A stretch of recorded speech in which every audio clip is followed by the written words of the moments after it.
SCP-049 ne doit pas être retiré de sa cellule sans l'approbation d'un membre du personnel de niveau 2 ou plus, et SCP-049 doit être mis sous sédatif avant chaque déplacement. Malgré cette mesure, SCP-049 doit être accompagné, pendant ses déplacements, de 2 gardes armés guidés par un collier de fer, fixé à 2 axes de fer de 2 mètres de longueur et tenu fermement par 2 hommes du personnel de niveau 1 ou plus pendant le déplacement.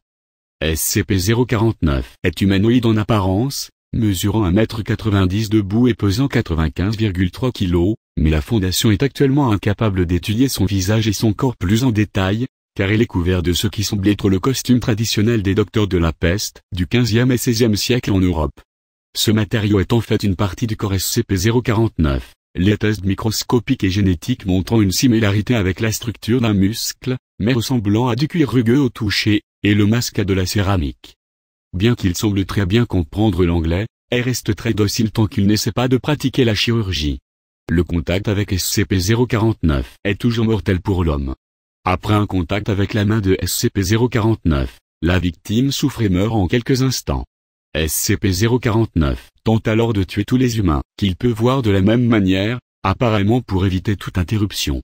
Il produit un sac contenant des scalpels, des aiguilles, du fil, et plusieurs flacons d'une substance encore non identifiée, à partir de quelque chose dans son corps et commence la dissection, ainsi que l'insertion de divers produits chimiques dans son corps.